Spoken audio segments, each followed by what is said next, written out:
كلكم فرحانين، ايه اللي مفرحكم كده؟ هو في حد مش فرحان النهارده؟ ها طب نفرح ليه يعني؟ مش عارف نفرح ليه، ده اللي مش عارف جه. النهارده عيد ميلاد بابا يسوع، حتى احنا جبنا له هدايا ذهب ولبان. اصل احنا كلنا بنحبه جامد. ايوه فعلا كلنا بنحبه. انا وكل الملايكه بنحبه جدا كمان. النهارده فاكرنا بعيد علينا جو. بقى نشوف البشر يعملوا ايه في يوم زي ده.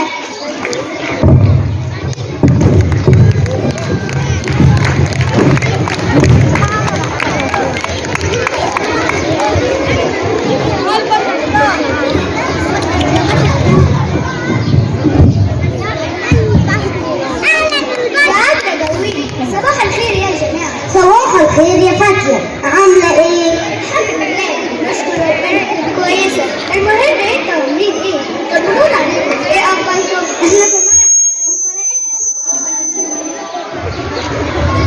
احنا تمام. احنا تمام. امال انت رايح فين على الصبح كده؟ رايحة الشغل يا سماء. هعمل ايه طيب؟ ربنا يهديك ويقويك يا رب. انت عرفت ايه اللي حصل؟ ما سمعتوش ولا ايه؟ لا ايه اللي حصل؟ قول خير، احكي لنا. بيقولوا الملك زي هنا. سمعتوا يعني الخبر ده؟ لا. ايه؟ الملك زي بلدنا؟ ده ازاي يعني زي؟ زي. انا متأكد من الخبر ده، شكلكم لسه ما سمعتوش. ويا ترى ايه السبب بقى اللي يخلي الملك العظيم يجي بلدنا؟ انا هقول لك يا فادي. الملك عيد ميلاده النهارده وهيجي هنا عشان يحتفل بيه، وطبعا عندنا من غير اي حد تاني. يا سلام، ده هيبقى يوم مش هيتكرر تاني طول عمرك خالص. نشوف اللي عمرنا ما شفناه اكيد، وهنعرف كل حاجه. استنوا احنا لازم نبكي الملك الأمانة دي علشان يرضى عننا. على رأيك ودي تبقى فرصة بقى علشان نقدم لأحسن عطاء، علشان يكون مبسوط مننا ونقرب منه أكتر ونعرف كويس كمان. صحيح احنا نعرف كده هدايا فعلا نبقى حبايبنا ويعمل لنا كل اللي احنا نطلبه، وكمان هيبقى ايه ونقدر نرحب بيه دايما. لا طبعا يا جماعة، اللي انتوا بتقولوه ده الهدايا اللي هنقدمها للملك عشان وبين حبنا ليه وفرحتنا بيوم ميلاد يكفي. الهدايا لو مش جايه ولا هدينا الملك مش هيبصلها اصلا. طبعا لو ما كانتش الهديه دي تملى العيال يبقى ولا كاننا عملنا حاجه. انتوا واقفين ليه؟ يلا بينا نجهز الهدايا اللي بنقدمها. على رايك احنا واقفين ليه؟ يلا بينا نجهزها. وبعدين انا ما عنديش حاجه اقدمها للملك. طيب هديه. طيب والعمل كده هعمل ايه دلوقتي؟ الملك هيزعل مني وبقى يجي لحد هنا، ولما اجيب له ما ادلوش هديه. طيب انا هروح ادور في البيت على اي حاجه ينفع اقدمها ليه عشان يبقى فرحان بيا اكتر كمان.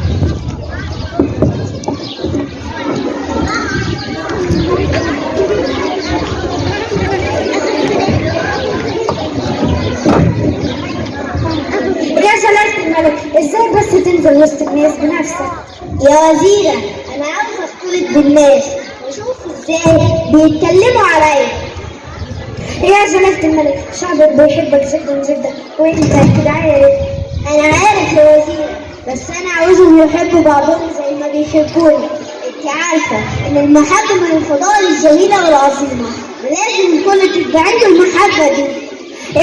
طب يا جلالة الملك كنا زرنا الحارس معانا، ما ينفعش كده. ايه بتقولي ايه؟ اجيب حراس يحرسوني من شعب الناس؟ طيب وجلالتك تحضيرات عيد الميلاد هنعمل ايه؟ مالها هتتعمل، بس انا السنه دي عندي فكره جديده خالص. ايه يا جلالتك ممكن اعرفها؟ انا بفكر اعمل عيد ميلادي هنا وسط الناس مش في القصر. ايه رايك؟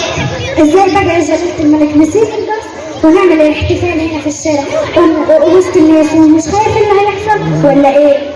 اصل انا عاوز اعوضهم عن تعبهم اللي طلبوه طول السنه، فانا هعمل الحفله دي هنا علشان الكل يفرح. لازم الكل يفرح. يلا روحي انت بقى وما تتأخريش. وزميلتك مش هترجع معايا؟ لا انا هفضل هنا وسط الناس، ما تخافيش محدش هيعرفك. يلا روحي انت بقى وما تتأخريش. بعد اذنك. بعد اذنك.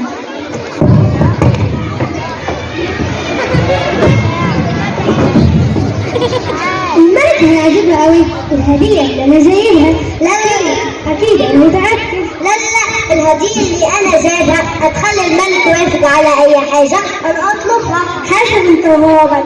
اللي انا جايبه اللي محدش جايبه في المدينة كلها. ليه يعني؟ انت جبت ايه؟ انا جبت مجموعة حرير من اعلى وافضل انواع الحرير في العالم، اللي عملها ما عملش زيها. وجبت كمان فواكه نادرة جدا متجمعة من أحسن جزر في العالم. حد فيكم جاب هدايا زي بتاعتي؟ استني بس لما تشوفي الهدية اللي أنا شايفها ابقي اتكلمي واحكمي. ليه يا أخويا؟ وأنت جبت إيه يعني؟ أنا بقى جبت اللي محدش فيكم كان هيعرف يجيبه. أنا جبت الملك وجبت العطر دي، وجبت العطر دي مجموعة تحت إيد أعظم الصناع العطور في الهند، مفيش منها في العالم كله. اتفرجوا ايه رأيكم بقى؟ فعلا جميلة جدا جدا، ريحتها مزالة وشكلها ريحتها جميلة. استنى انت جميلة، استني لما تشوفها بايدي، استني ما تستعجليش. ورينا يا سيدي اللي انت زدته علشان نشوف هديتك. انا راجعة طول السنين اللي فاتت بشوفها بتهدي لحالها وانت دايما ودايما. اكتر حاجة غريبة موجودة في العالم ده وانا فرحة منها حياتي لقيتها. ويا ترى بقى ايه هي الحاجة دي؟ الحاجة دي هي اللي فعلا مفيش منها اتنين في العالم كله. ورينا يا سيدي اللي انت زدته علشان نشوف هديتك. الحاجة دي هي لؤلؤ نافع. الوجود لا يقدر بسبب ده المنظر بالمظهر بيدك روح السعيد ويا البازة ويا الراحة على كل من يراك. اتفرجوا ايه رأيكم بقى؟ يا سلام على الجمال، يا سلام على الروعة. شكلها جميل ومنظرها يجذب اي حد. شفت بقى بمجرد ما يشوف الملك هديري فتعجبه على طول. اكيد كله تمام جلالتك، كل اللي طلبته حصل. الحفلة هتكون جاهزة في الميعاد بالظبط وكل اللي طلبته زي ما جلالتك طلبت واحنا جاهزين جلالتك، كل حاجة جاهزة. يا وزيرة شايفة شعبي بيعمل ايه علشاني؟ شايفة ايه يا جلالة الملك؟ شايفة الثلاثة اللي هناك دول؟ شايفة الثلاثة اللي هناك دول ولا لأ؟ شايفاهم جلالتك، شايفاهم. الثلاثة دول بيتسابقوا مين فيهم اللي يجيب أحسن هدية علشاني في حفلة عيد ميلادي، وكل واحد بيعرض هديته ويتسابقوا مع بعض. مش بقولك شعبك بيحبك جدا؟ الأولى اللي هناك دي جايبة أفخم أنواع الحرير في العالم، والتاني جايب أغلى عطر في العالم، أما التالت فجايب أغلى لؤلؤة في العالم. جلالة الملك قيمة أكتر من كده بكتير. تعالي يا وزيرة نروح نتمشى شوية كمان في المدينة ونشوف الناس بتعمل ايه. تاني تعالي ندخل لجوه كده ونشوف اللي هيحصل. بصوا مين جاي هناك لجنة، شايفين؟ دي فاضية. يا ترى جابت ايه هدية؟ ازيكم يا جماعة، عاملين ايه؟ اخباركم ايه؟ احنا كويسين. المهم قولي لنا جبت ايه هدية؟ انا جبت اللي قدرت اجيبه. دي فضيلة دي عملتها له بايدي انت، بس عملتها لك بكرم كبير عشان تكون ناجح بجلالة الملك وعشان يبقى فرحان بيها خالص. فطيرة جبت الملك في عيد ميلاده فطيرة هدية؟ وروني كده جبت ايه؟ وروني كده. انا جبت اغلى لؤلؤ في العالم، وانا جبت عطر من افضل العطور في العالم مفيش منها في العالم كله، وانا جبت احلى واغلى واشرف طوب حرير موجود في العالم، اللي عمله ما عملش منه الا الطوب ده بس. الله فعلا نيتكم جميله جدا جدا، بس انت يا فارق مش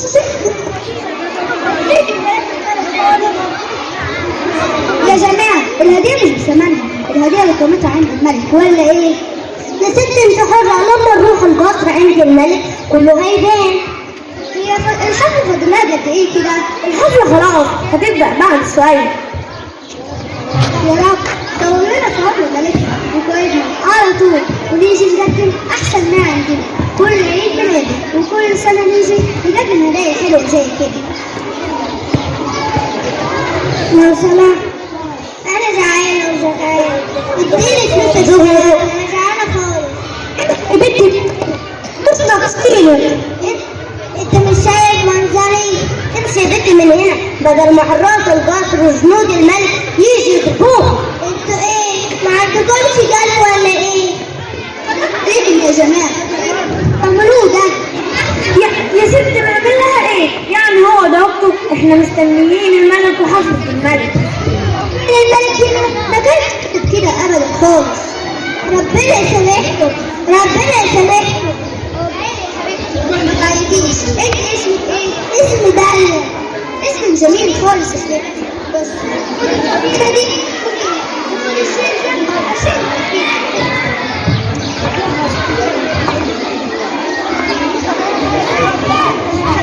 انا مش عارفه اشكرك ازاي على كرمك اللي بتتكلم دي. شكرا. لا لا لا ده كده يعني المفروض تشكري ربنا مش تشكريني انا. شكرا يا رب عشان تيجي من عطاك، وشكرا كمان عشان في ناس طيبه زي الست فادية موجوده. يا رب اعطيها كمان وكمان. روحي بقى يا حبيبتي كلك مستنى عشان تحضري حفله الملك. حاضر يا ست فادية، متشكره جدا ومره ثانيه وربنا معك يا رب. معقولة يا فادية تصدقوا الفطيرة الوحيدة اللي معاكي واللي انت سايباها هدية للملك؟ مش مهم، انا اكيد ربنا يعوضها، انا واثقة من كده اكيد. تكون بتديها الهدية اللي انت جايباها للملك وكمان الشال الوحيد اللي عندك. طيب انت ازاي هتقابل الملك كده حالا من غير هدية؟ انت هتقابل الملك من غير هدية؟ لا طبعا انت لازم تروحي. انتوا شايفين كده؟ طيب انا هروح مع اني كان نفسي اشوف الملك واهنيه بعيد ميلادي. طيب انا هروح بس كان نفسي اشوف الملك واهنيه. استني يا فندم استني. في ايه؟ مين؟ استني بس ما تمشيش. ازاي وانا مش معايا حاجه اقدمها للملك؟ ده الملك كفايه عليه انه يعرف حب خطيبتك وحبك وعطائك ده. انت مين يا راجل؟ انت سيبها في حالها، وبعدين انت اللي عرفك بالملك انه مش هيزعل منها. يعني انتوا بقى اللي تعرفوا الملك ولا ايه؟ اه طبعا، ده احنا جايبين ليه هدايا هتخليه يحبنا ويعطينا من ملك. انت يلي جبتي اغلى طوب حرير في العالم، وانت يلي جبت اغلى عطر في العالم، وانت يلي جبت اغلى لؤلؤه في العالم. اقدر اقول لكم ان الهدايا دي كلها رخيصه جدا في عين الملك ومش هتفرق معانا. ازاي بقى؟ ده احنا جايبين اغلى الهدايا اللي في العالم. طبعا انت باي ثقه تحكم حكمك علينا وعلى هدايانا؟ وانت اصلا عرفت هدايانا منين كمان؟ انا كنت هنا وسمعت كلامكم كله، واقدر اقول لكم ان الهدايا ديت مش هتفرق مع الملك خالص ولا هتعجبه. انت مين يا راجل انت؟ وايه علاقتك بالملك؟ انت ازاي ولا انت تزعق في جلالة الملك؟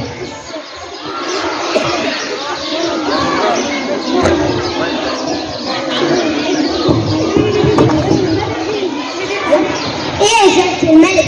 انت جلالة الملك؟ جلالة الملك بنفسه؟ ايوه انا الملك. جلالة الملك؟ سامحنا ما كنا نسمعنا. اسامحكم على ايه؟ على فادية اللي اتريقتم على هديتها، ولا على البنت الصغيرة اللي رفضتوا تدوها فلوس علشان تشتري اكل تاكل وتتغطى؟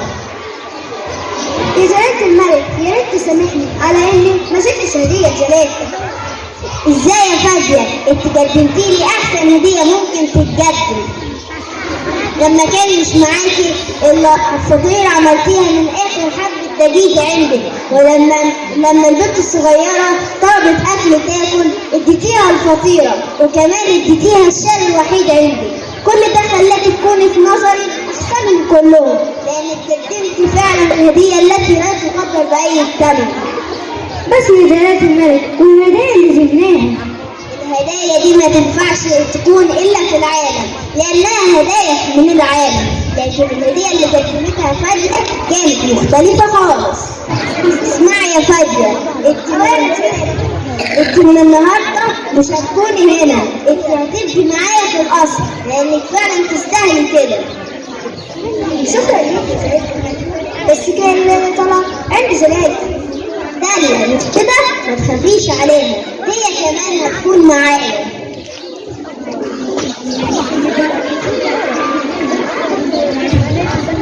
كل حاجة زلازل زيتك عيد ميلاد، أنا استنيت عشان تحتفل بعيد ميلادك وسط حبايبك. يلا بينا.